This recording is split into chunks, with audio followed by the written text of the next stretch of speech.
आपको जिंदगी में जो कुछ भी चाहिए या आपकी जो भी समस्या है, आप श्रीमद् भगवद गीता की ये 25 बातें ठीक से सुन समझ लो, आपकी हर इच्छा पूरी होगी, हर मुश्किल आसान होगी और आपका हर दुख दूर होगा। गीता का ज्ञान अमृत से भरा है, जो इंसान के मरे हुए मन और जीवन में एक नई जान डाल देता है। मैं गारंटी के साथ यह बात कह सकता हूँ कि जो कोई भी इन 25 बातों को ध्यान से वीडियो के अंत तक सुनेगा, उसे अपनी हर समस्या का हल मिल जाएगा। उसे वह सब कुछ मिल जाएगा जो वह पाना चाहता है। श्रीमद् भगवद गीता का सबसे पहला उपदेश है कि जिंदगी में कभी भी खुद को किसी का मोहताज मत बनाना, क्योंकि जब तक आप किसी के मोहताज नहीं होते, तब तक आपको कोई दुख नहीं पहुंचा सकता, कोई आपका फायदा नहीं उठा सकता। जिस इंसान के आप मोहताज हो जाओगे, वो आपको एक्सप्लॉइट करना शुरू कर देता है। जिस दिन आपने अपने जीवन को किसी का मोहताज बना दिया, उसी दिन से आपको उसकी गुलामी करनी पड़ती है। औरों की तो छोड़ो, जो लोग अपने नौकरों के, काम वाली बाइयों के मोहताज हो जाते हैं, तो उनका सब कुछ सहना शुरू कर देते हैं, क्योंकि उन्हें पता होता है कि आपका काम उनके बिना चल ही नहीं पाएगा और आप खुद से खुद का काम कर नहीं पाएंगे और दूसरा कोई आपको मिल नहीं रहा, तो उनका आपको परेशान करना शुरू हो जाता है। लेकिन जब उन्हें यह समझ आता है कि आप अपना काम खुद कर सकते हैं, आपको दूसरे 1000 ऑप्शन मिल सकते हैं, तो वह चुपचाप अपना काम करेंगे। अब अगर आप कोई ऐसी नौकरी करते हैं जहां आपके बॉस के गलत होते हुए भी आप उसका टॉर्चर सहते रहते हैं, तो आपको पता होता है कि आप उसके मोहताज हैं और वो उसका पूरा फायदा लेता है। और जिस घर परिवार में आप रहते हैं, अगर वहां भी आप किसी के मोहताज है, तो वो आपको पूरा चूस लेता है, क्योंकि वहां आप 24 घंटे रहते हैं, कहीं और जा ही नहीं सकते। आपके ऊपर चढ़कर नाचेगा वो इंसान और आपको पूरी तरह से अपने कंट्रोल में रखेगा। लोगों को बहुत मजा आता है अपने से कमजोर इंसान को अपने कंट्रोल में रखने में। आप चाहे 1000 उनके लिए अच्छा करो, चाहे हर वो काम करो जिससे उन्हें खुशी मिले, पर ऐसे लोग आपकी गर्दन को दबा के रखते हैं। आप में अगर कुछ प्रतिभा है तो आपके पंख ही काट दिए जाएंगे। हर वह कोशिश की जाएगी आपके साथ जिससे आप जिंदगी में कभी आगे ही ना बढ़ पाओ। किसी का मोहताज होना मर जाने से भी बदतर होता है। मोहताजी आपको गुलाम बनाकर रख देती है। आपने कभी गौर किया कि आपकी जिंदगी वही लोग खराब करते हैं जिनके आप मोहताज हो जाते हैं? आपका सारा दुख वहीं से आता है जिसके आप मोहताज होते हैं। मोहताजी सिर्फ शरीर या काम की नहीं होती, सबसे बड़ी मोहताजी मन की होती है कि जिंदगी में कोई हमें चाहिए, हमें संभालने के लिए, नहीं तो हम खुश नहीं रह पाएंगे।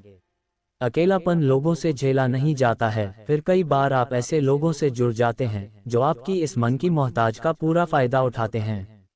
आप उनसे रिश्ता इसीलिए जोड़ते हैं ताकि आपकी जिंदगी में थोड़ी खुशी आए, पर वो लोग आपको खून के आंसू रुलाते हैं, आपकी पूरी जिंदगी नर्क बना देते हैं। याद रखना एक बात, माँ बाप के अलावा ऐसा दुनिया में आज तक कोई पैदा नहीं हुआ है कि आप जिसके मोहताज हों और वो आपका फायदा ना उठाएं। इसीलिए जिंदगी में कभी भी खुद को किसी का मोहताज मत बनाना। श्रीमद् भगवद गीता का दूसरा उपदेश है कि जब भी जिंदगी में खुद को अकेला महसूस करो, तब इस सच्चाई को ठीक से समझ लेना कि आप दुनिया में अकेले ही आए थे और अकेले ही जाओगे। वास्तविकता में यहाँ कोई आपका अपना नहीं है। एक दिन तो जो माँ बाप हमें जन्म देते हैं, वो भी हमें अकेला छोड़कर चले जाते हैं, तो औरों से तो उम्मीद भी क्या करना। यदि कोई आपका साथ छोड़ दे, तो याद रखना कि वही ईश्वर सदा आपके साथ है। वह कभी आपका साथ नहीं छोड़ता। गीता में श्री कृष्ण ने अर्जुन से कहा कि चाहे कोई मनुष्य मुझे माने या न माने, लेकिन मैं इंसान का साथ कभी नहीं छोड़ता। यह सब मेरी ही संतानें हैं। ममवांशु जीवलोके जीवभूतः सनातनः मनः षष्ठानीन्द्रियाणि प्रकृतिस्थानि कर्षति। इंसान को ईश्वर का ही अंश कहा गया है, इसलिए मनुष्य को ईश्वर की संतान कहा जाता है। इसीलिए आपको अकेलेपन से कभी दुखी नहीं होना चाहिए, कभी डरना नहीं चाहिए, बल्कि किसी गलत इंसान के साथ रहने से डरना चाहिए। एक कहावत है, something is better than nothing, कुछ नहीं होने से कुछ होना बेहतर है। लेकिन एक और कहावत है कि nothing is better than nonsense, nonsense लोगों के साथ रहने से अच्छा है आप अकेले ही रहो। इसीलिए गीता का उपदेश हर इंसान के लिए बहुत जरूरी है जो खुद को अकेला समझकर दुखी हो जाते हैं। इसीलिए अकेलेपन से डरना, दुखी होना छोड़ दो, क्योंकि यहाँ कोई किसी का नहीं होता। गीता का तीसरा उपदेश है कि जीवन में जब भी कोई मुश्किल आए, हिम्मत मत हारो, बस थोड़ा धीरज रखो। जो लोग मुश्किल वक्त में खुद को थोड़ा संभाल कर धीरज रखते हैं, वह हर मुश्किल को आसानी से पार कर जाते हैं। एक राजा अपने गुरु जी के पास गया और उसने गुरु जी से जाकर बोला कि वैसे तो राज्य में हर प्रकार की खुशहाली है, पर वक्त का कोई भरोसा नहीं है। अगर कभी जिंदगी में कोई मुश्किल वक्त आए, कोई बुरा वक्त आए, तो उस वक्त के लिए मुझे कोई मंत्र दीजिए, उच्च शिक्षा दीजिए, कोई उपदेश दीजिए कि उस बुरे वक्त से कैसे बाहर निकलना है। तो गुरु जी ने उसे ताबीज बांध कर दे दिया और राजा से कहा कि इस ताबीज में मैंने एक मंत्र लिख कर रखा है। जब तुम्हारी जिंदगी में बहुत बुरा वक्त आए और तुम्हें लगे कि इससे बुरा तो अब कुछ हो ही नहीं सकता, उस समय पर इस ताबीज को खोलकर तुम इस मंत्र को पढ़ लेना, तुम्हारे अंदर बहुत शक्ति आ जाएगी। और एक दिन ऐसा हुआ भी, उस राजा के राज्य पर किसी दूसरे राजा ने आक्रमण कर दिया और इस राजा की ऐसी स्थिति हुई कि उसे अपना राज्य छोड़कर, पूरे शहर को छोड़कर अपने कुछ लोगों के साथ भागना पड़ा। उस समय पर राजा बहुत दुखी था और विचार करने लगा कि गुरु जी ने मुझे ताबीज दिया था कि जब जिंदगी में बहुत बुरा वक्त आए तब इसे खोलकर पढ़ना और इसके अंदर जो मंत्र लिखा हुआ है वो मेरे अंदर शक्ति भर देगा। राजा ने विचार किया कि इससे बुरा वक्त और क्या हो सकता है। उसने गुरुजी का दिया हुआ वो ताबीज खोला और उसके अंदर लिखा हुआ था, ये वक्त भी गुजर जाएगा। इस वचन को पढ़कर राजा के मन में एक शक्ति आई, विश्वास जगा, ये जो बुरा वक्त है यह भी टिकने वाला नहीं है, यह भी निकल ही जाएगा। इसलिए मुझे हिम्मत नहीं हारनी, वापस से अपनी सेना खड़ी करनी है। और उस राजा ने वापस से अपने सैनिकों को जमा करके अपनी सेना को खड़ा किया और उस राजा पर हमला करके अपना राज्य वापस प्राप्त किया। तो जिंदगी में स्थिति चाहे कितनी भी बुरी क्यों न हो, वह हमेशा के लिए नहीं रहने वाली। वह एक दिन गुजर जाएगी। वक्त चाहे कैसा भी हो, एक दिन जरूर बदल जाएगा। हमारी जिंदगी में न जाने कितनी बार दुख आए, कितनी बार मुश्किल वक्त आया, लेकिन हम हर बाहर निकल जाते हैं। ऐसे ही आपकी जिंदगी में जब कोई मुश्किल वक्त आए, बुरा वक्त आए, तो मन में यह विश्वास रखना कि ये वक्त भी एक दिन गुजर आएगा। इसलिए अपनी हिम्मत मत हारो। अगर आपके अंदर धीरज है तो आप बुरे से बुरे वक्त को भी जरूर पार कर जाओगे। श्रीमद् भगवद गीता का चौथा उपदेश है कि जब कोई आपके साथ धोखा या छल करे तो उसको कोसना या दुखी होना छोड़ दो, बल्कि उससे शिक्षा लो कि लोग असलियत में वैसे नहीं होते जैसा आप उन्हें समझ लेते हैं। यहाँ पर लोग अपने मुंह पर मुखौटा लगाकर घूमते हैं। यहाँ हर इंसान खुद को अच्छा दिखाने की कोशिश करता है, अच्छा बनने की कोशिश कोई नहीं करता। आप किसी के साथ थोड़ा गलत व्यवहार करके तो देखो, उसका असली रंग सामने आ जाएगा। या फिर जब आपकी जिंदगी में कुछ मुश्किल वक्त आएगा तो भी आपको उसका असली रंग देखने को मिल जाएगा। इसीलिए किसी पर भी जल्दी भरोसा नहीं करना चाहिए। किसी से भी इतनी उम्मीद नहीं लगानी चाहिए कि बाद में हमारा दिल ही टूट जाए, क्योंकि दुनिया के लोग न कभी किसी के हुए हैं और न कभी किसी के होंगे। अपना दिल उस ईश्वर को समर्पित कर दो, फिर देखना आपका दिल कोई नहीं दुखा पाएगा। श्री कृष्ण ने अर्जुन से गीता के 12वें अध्याय भक्ति योग में कहा है, मयेव मन आधत्स्व मयि बुद्धि निवेशय निवसिष्यसि मयेव अत ऊर्ध्व न संशय। अर्थात हे अर्जुन, तू अपना मन, अपनी बुद्धि, अपना दिल मुझ पर लगा दे, फिर देखना तेरा दिल कोई नहीं दिखा पाएगा, कोई तेरा दिल नहीं तोड़ पाएगा। याद रखना, इस दुनिया में आप जिससे भी सबसे ज्यादा दिल लगाओगे, सबसे ज्यादा दुख भी आपको वही इंसान देगा। इस दुनिया में दिल की कोई कद्र नहीं है, भावनाओं की कोई कद्र नहीं है। यहाँ कद्र होती है मतलब कि फायदे की। आपसे किसी का क्या फायदा हो सकता है? जब तक आपसे लोगों का मतलब है तब तक सब लोग आपसे अच्छा चलते हैं। जैसे ही उनका मतलब खत्म हो जाता है, उनका बात करने का तरीका भी बदल जाता है। इसीलिए जब आप किसी से नया नया मिलते हैं तो उस पर यकीन मत करिए, वो सिर्फ एक मुखौटा है आपको दिखाने के लिए, आपको फंसाने के लिए। अब ये आप पर निर्भर करता है कि आप उसमें फंसते हैं या अपनी समझ से काम लेते हैं। गीता की 5वीं शिक्षा यह है कि आप अपने गुजरे हुए वक्त को भूल जाओ, क्योंकि अगर आप गुजरे हुए वक्त के दुख में जीते रहेंगे, उसके पश्चाताप में जीते रहोगे, तो आज में आप कभी खुश नहीं रह पाओगे। समझदार लोग जो समय चला गया है उसका दुख कभी नहीं करते। आपका बीता हुआ कल कैसा भी क्यों ना हो और उसका प्रभाव आपके आज पर नहीं पड़ना चाहिए। जो भी आपके साथ हुआ उससे सबक लो, शिक्षा लो कि अब ये जिंदगी में आगे नहीं होने देंगे हम, और जीवन में आगे बढ़ जाओ। कई बार लोग रोते रहते हैं कि उस इंसान ने मेरे साथ इतना गलत किया, इसलिए आज जिंदगी में मैं इतना दुखी हूँ। लोग कोसते रहते हैं दूसरों को कि उसकी वजह से मेरी जिंदगी में दुख है, उसकी वजह से मेरी जिंदगी खराब हो गई है। लेकिन जब तक आप उसे कोसते रहेंगे, आप जिंदगी में कभी खुश नहीं रह पाएंगे, कभी आगे नहीं बढ़ पाएंगे। जो हुआ, जो लोगों ने आपके साथ किया, उसे अब बदल नहीं सकते, लेकिन आपका आज आप जरूर बदल सकते हो। कल के दुख से छूटना चाहते हो तो कल में नहीं आज में जीना शुरू करो। आपको ऐसा एक भी इंसान नहीं मिलेगा जो अपने कल में जीता हो और प्रसन्न रहता हो। सिर्फ वही इंसान खुश रहेगा जो अपने आज में जीता है। कल में जीने वाला इंसान किसी न किसी पीड़ा से जुड़ा होता है, किसी न किसी दुख, किसी न किसी पश्चाताप से जुड़ा होता है। कल में जीना आपकी जिंदगी की सारी खुशियां छीन लेगा। तो जितना हो सके अपने पास्ट को भूल जाए और अपने प्रेजेंट में जीना शुरू कीजिए। श्रीमद् भगवद गीता का छठा उपदेश है, प्रेम उसी से करो जो आपके प्रेम के लायक है। जिसको आपके प्रेम की कदर नहीं, उससे जितना दूर हो उतना अच्छा होता है। आजकल लोग कहते हैं कि सबसे ज्यादा पीड़ा प्रेम देता है। लोगों ने प्रेम जैसी पवित्र चीज को गंदा कर दिया है, शहर बना दिया है। सबसे ज्यादा लोग एक दूसरे को प्रेम और भरोसे के नाम पर ही लूटते हैं। अगर आपका किसी से प्रेम नहीं है तो वह आपकी भावनाओं को चोट पहुंचा ही नहीं सकता। संबंध चाहे जो भी हो, हद से ज्यादा किसी से प्रेम करोगे और अगर वह उसके लायक नहीं है तो सिवाय दुख के और कुछ नहीं मिलेगा। वास्तविकता में प्रेम पीड़ा नहीं देता, बल्कि ऐसे इंसान से प्रेम करना पीड़ा देता है जिसको आपके प्रेम की कदर नहीं है। तो प्रेम सिर्फ उसी इंसान से करो जिसको आपके प्रेम की कदर नहीं है, या आपको यह एहसास हो जाए कि आपके प्रेम की, आपकी भावनाओं की कदर तक नहीं है, वहां से आप कृपया करके खुद को दूर ही रखें। गीता का सातवां उपदेश है कि हमारे रिश्तेदार ही हमसे सबसे ज्यादा जलते हैं। हमारी सफलता से सबसे ज्यादा दिक्कत हमारे रिश्तेदारों को ही होती है। बाहर वालों को कोई फर्क नहीं पड़ता कि आपकी जिंदगी में क्या हो रहा है। आपके जो रिश्तेदार होते हैं उनकी पूरी नजर रहती है आपकी जिंदगी पर। बाहर से तो वह यही कहेंगे कि आगे बढ़ो, सफल हो जाओ, खुश रहो जिंदगी में। पर जब उन्हें आप अपनी सफलता के बारे में बताएंगे, अपनी किसी कामयाबी की खबर उनको सुनाएंगे, तो उसे सुनकर उन्हें दिल को कोई भी खुशी नहीं होती।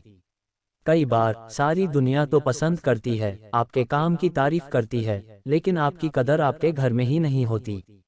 महाभारत का युद्ध बाहर के लोगों में नहीं हुआ था, यह भाइयों के आपस की लड़ाई थी। पांडवों के हर सुख से दुर्योधन जलता था। जब भी पांडव किसी काम में सफल होते थे, उससे बिल्कुल भी बर्दाश्त नहीं होता था।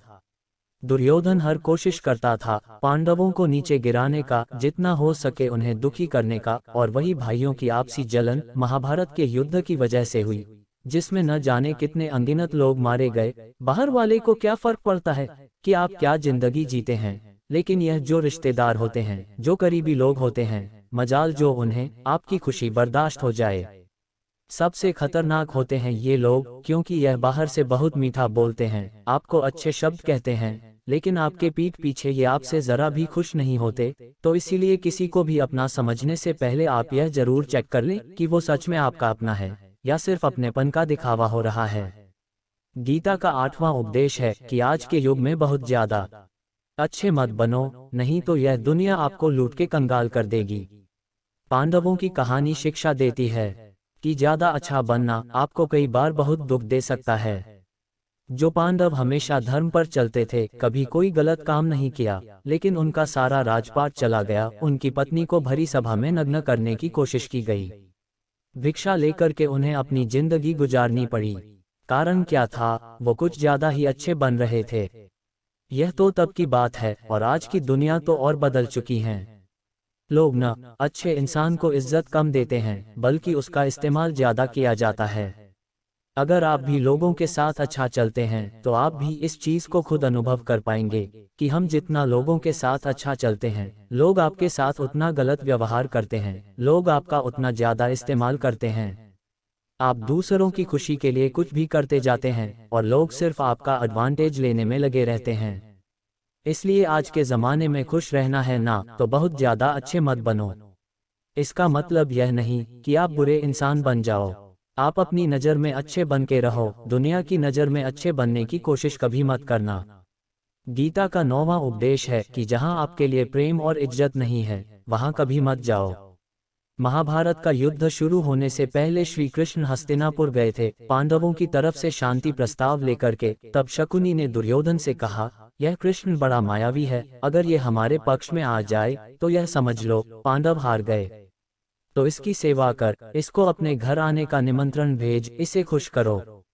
जब श्री कृष्ण हस्तिनापुर पहुंचे तो दुर्योधन ने उन्हें अपने घर आने के लिए कहा और श्री कृष्ण से कहा, आप मेरे घर में रहिए, मेरा आतिथ्य स्वीकार कीजिए, मेरे घर में भोजन कीजिए। तो श्री कृष्ण ने दुर्योधन से कहा कि दुर्योधन, इंसान को किसी के घर तभी भोजन करना चाहिए, तभी जाना चाहिए, या तो उससे बहुत प्रेम हो, या तो हमारे जीवन में कोई बहुत बड़ी आपत्ति आ गई हो। ना तो मेरी जिंदगी में कोई आपत्ति आई है और ना ही तुम्हारा मुझसे कोई प्रेम है, तो तुम्हारे घर तो मैं कभी नहीं आऊंगा।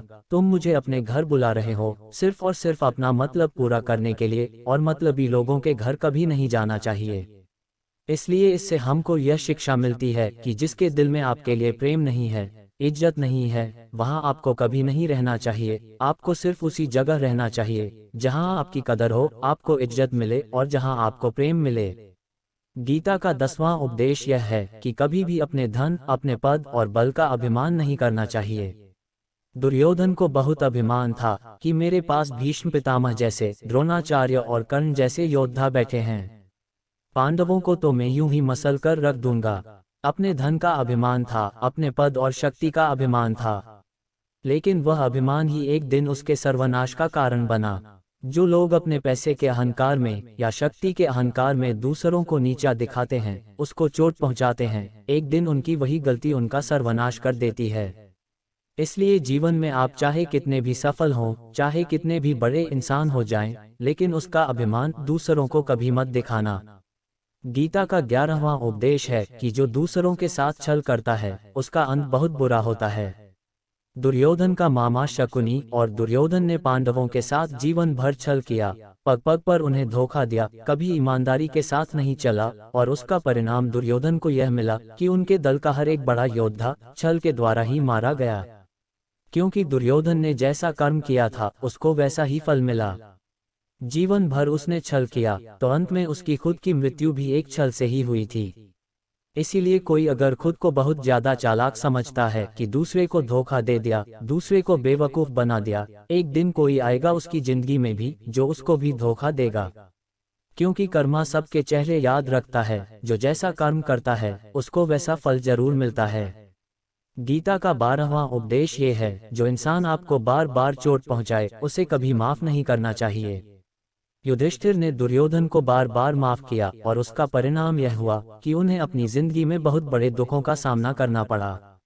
वहीं इंसान अगर एक बार गलती करे तो माफ करना फिर भी ठीक है, लेकिन कोई अगर बार बार गलती करे उसे माफ करना आपको बहुत ज्यादा नुकसान पहुंचाएगा। क्योंकि वो गलती नहीं हो रही है उससे, वो उसकी आदत है, वो ऐसा ही है, वह हमेशा आपके साथ ऐसा करेगा। तो बहुत ज्यादा दयालु मत बनो। किसी को माफ करने में और बेवकूफ बनने में बहुत बड़ा अंतर होता है। किसी को अगर माफ भी कर रहे हो तो उस इंसान से जरूर सावधान रहना। कहते हैं, आजमाए हुए को फिर आजमाना मिट्टी मुंह में डालने के बराबर होता है। जिससे धोखा खाया है, जिससे आपको तकलीफ मिली है, उस पर भरोसा गलती से भी मत करना। तो माफ उतना ही करो जितने में आप बेवकूफ ना लगो। गीता का 13वां उपदेश यह है कि अपनी खुशी और अपना दुख हर किसी के आगे जाहिर नहीं करना चाहिए।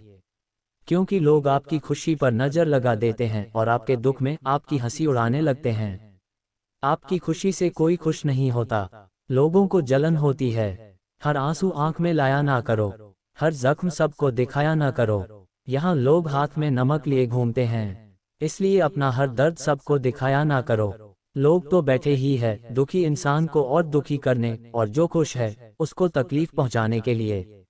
रही मन निज मन की व्यथा निजी मन ही राखो। अपने मन की हालत अपने तक ही रखो, सिर्फ उसे ही बताओ जिसे उसे समझने की समझ हो। गीता का 14वां उपदेश यह है, आप चाहे कितने भी अच्छे हों, लेकिन अगर बुरे लोगों के साथ रहोगे तो आपका भी वही हाल होगा जो बुरे लोगों का होता है। भीष्म पितामह एक ब्रह्मचारी थे, धर्मात्मा थे, लेकिन वह अधर्म के पक्ष में खड़े हो गए। द्रोणाचार्य भी एक ब्राह्मण थे, लेकिन वह अधर्म के पक्ष में खड़े हो गए, तो अंत में उनका वही हाल हुआ जो एक अधर्मी इंसान का होता है। उनको मृत्यु के समय भयानक पीड़ा का सामना करना पड़ा, इसलिए गलत संग में कभी नहीं रहना चाहिए। क्योंकि कई बार आपको उनके संग में रहने की वजह से उनके ही कर्मों की सजा मिलने लगती है, फिर आपको समझ नहीं आता कि मैंने तो कुछ किया भी नहीं, मैं तो खाली इनके साथ रहता हूँ, मुझे दुख क्यों मिला।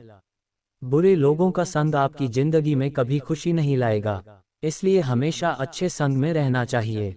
गीता का 15वां उपदेश है कि मूर्ख और दुष्ट लोगों को कभी ज्ञान नहीं देना चाहिए, इससे उनके अहंकार को चोट लगती है और वो आपके लिए मन में बैर भाव रखकर बैठ जाते हैं और वक्त आने पर आपको ही नुकसान पहुंचाते हैं।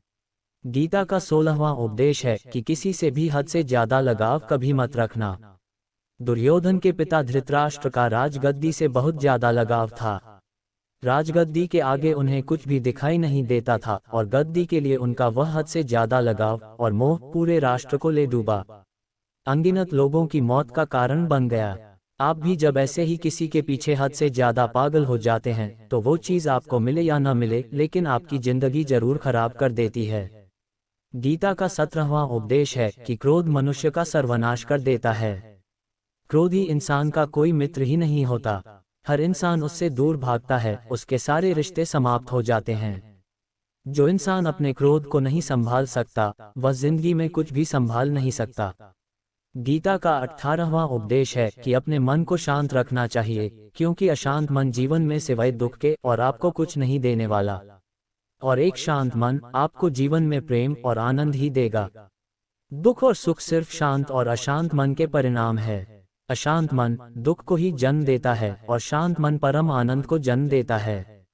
गीता का 19वां उपदेश है कि आंखों से स्वच्छ दिखने वाली बात पर भी एकदम से जल्दी भरोसा नहीं करना चाहिए। ऐसी बहुत कहानियां आपने सुनी होंगी, कई बार आंखों से दिखने वाली बात भी सच नहीं होती है, इसीलिए भरोसा करने में कभी भी जल्दबाजी मत करना। गीता का 20वां उपदेश है कि लोगों में अपना सहारा ढूंढना छोड़ दो। सबसे बड़ी आपके मन की यही कमजोरी होती है कि आप दूसरों में सहारा ढूंढते हैं और यही चीज को कमजोर बनाती है। यही चीज आपका खुद पर से विश्वास खत्म कर देती है। जो लोग सोचते हैं ना कि यह तो मेरा सहारा है, ये तो मुश्किल वक्त में मेरे काम आएगा, वही लोग मुश्किल वक्त में सबसे ज्यादा दुखी और अकेले पड़ जाते हैं। आप सिर्फ ईश्वर को अपना सहारा बनाओ, देखना जब भी कोई मुश्किल आएगी ना तो किसी न किसी को आपकी मदद के लिए भेज ही देंगे। दुनिया को सहारा मत बनाओ, क्योंकि वह खुद अपने लिए सहारा ढूंढ रहे हैं, वो आपका सहारा कैसे बनेंगे। तो अपना सहारा दुनिया को नहीं, ईश्वर को बनाना चाहिए। गीता का 21वां उपदेश है कि बहुत ज्यादा मीठे बोलने वालों से और ज्यादा तारीफ करने वालों से सावधान रहना चाहिए, क्योंकि लोग मीठा सिर्फ तभी बोलते हैं जब उनको आपसे अपना मतलब निकालना होता है। आपकी तारीफ भी सिर्फ तभी की जाती है जब उन्हें आपसे अपना काम निकालना होता है। याद रखना कि तारीफ आपको जिंदगी में कभी भी फ्री में नहीं मिलने वाली। अगर कोई आपकी तारीफ कर रहा है, कुछ न कुछ उसके लिए आपको चुकाना ही पड़ेगा। इसलिए जो बहुत ज्यादा मीठा बोलते हैं या जो आपकी तारीफ करते हैं, उनसे जरा सावधान रहना चाहिए। गीता का 22वां उपदेश है जो आपके मुंह पर अपनापन दिखाए, आपकी पीठ पीछे आपको नुकसान पहुंचाए, ऐसे लोगों से दूर ही रहना। चाणक्य ने कहा है कि ऐसे लोग उस घड़े की तरह होते हैं जिसके मुंह पर तो अमृत लगा है, लेकिन जिसके भीतर जहर भरा हुआ है। आप उसे अमृत समझकर पी जाते हैं, वास्तविकता में वो जहर ही होता है। तो ऐसे लोगों को जहर की तरह छोड़ देना चाहिए जो अपनेपन का दिखावा करें और पीछे से हमेशा आपको नुकसान पहुंचाए। गीता का 23वां उपदेश है कि जिस रिश्ते में मर्यादाएं टूट जाती हैं, वहां सिर्फ सर्वनाश ही होता है। कोई आपसे बड़ा या छोटा है, अगर वह रिश्तों में अपनी मर्यादाओं को तोड़ देगा तो वो रिश्ता कभी नहीं टिक सकता। रिश्ता सिर्फ तभी चलता है जब दो लोग एक दूसरे की इज्जत करते हैं, रिस्पेक्ट करते हैं और कभी अपनी लिमिट क्रॉस नहीं करते हैं। जिस रिश्ते में कोई लिमिट नहीं है, एक दूसरे के लिए इज्जत नहीं है, वह रिश्ता आज नहीं तो कल खत्म हो ही जाता है। गीता का 24वां उपदेश है कि जीवन में कई बार नया शुरू करने के लिए पुराने को पूरी तरह से मिटाना पड़ता है। श्री कृष्ण से कुंती ने पूछा था कि हे कृष्ण, क्यों तुमने इतना बड़ा महायुद्ध करवा दिया? तो श्री कृष्ण ने बोला कि अधर्म बहुत बढ़ गया था और इस अधर्म का पूरी तरह से नाश करने के लिए, एक नए युग को लाने के लिए पुराने का सर्वनाश करना बहुत जरूरी होता है। जब कोई बिल्डिंग पूरी तरह से भंगार हो जाती है, बहुत पुरानी हो जाती है, तो उसे पूरी तरह से तोड़कर फिर से नव निर्माण होता है। ऐसे ही आपके जीवन में भी आपको कुछ नया करना है तो पुराने को पूरी तरह से मिटाना होगा। गीता का 25वां उपदेश है कि इंसान ही आजकल इंसान का दुश्मन हो गया है। चाहे आप बिजनेस में देख लो, चाहे आप रिश्तों में देख लो, किसी भी फील्ड में आप देख लो, इंसान ही इंसान को नुकसान पहुंचा रहा है। इतना कंपटीशन बढ़ गया है, इतनी चोरियां बढ़ गई है, इतना क्राइम बढ़ गया है। शास्त्रों में जो कलयुग के लक्षण लिखे गए हैं न, कि एक दिन इंसान ही इंसान को खाएगा, वो समय तो आ गया है। इंसान ही तो इंसान को खा रहा है, एक दूसरे का बिजनेस खा रहा है, एक दूसरे की नौकरियां खा रहा है, एक दूसरे की जिंदगी की खुशियां खा रहा है। इंसान जो दुखी है उसे और दुखी करो, जो खुश है उसे परेशान करो। यही तो हो गया है आजकल। कहने को तो सब इंसान है, लेकिन इंसानियत कहीं दिखती ही नहीं। एक सेठ के घर से एक भिखारी निकल रहा था। उसने उस सेठ से कहा कि मुझे एक गिलास पानी पिला दीजिए, बहुत प्यास लगी है, बहुत दूर से पैदल चलकर आया हूँ, मेरे प्राण निकल रहे हैं। तो सेठ बोला कि अभी आदमी नहीं है, आदमी आ जाएगा तो आपको पानी दे दिया जाएगा। थोड़ी देर बाद उस पर भिखारी ने सेठ से कहा, आप कृपया करके मुझे एक गिलास पानी पिला दीजिए, मैं चला जाऊंगा, मेरे प्राण निकल रहे हैं और पास में किसी का घर भी नहीं दिख रहा। तो सेठ ने कहा, मैंने कहा ना कि आदमी आने वाला है, वहां जाए तो आपको पानी मिल जाएगा। फिर वो भिखारी उस सेठ से कहने लगा कि तुम खुद ही आदमी क्यों नहीं बन जाते, थोड़ी देर के लिए तुम ही आदमी बन जाओ।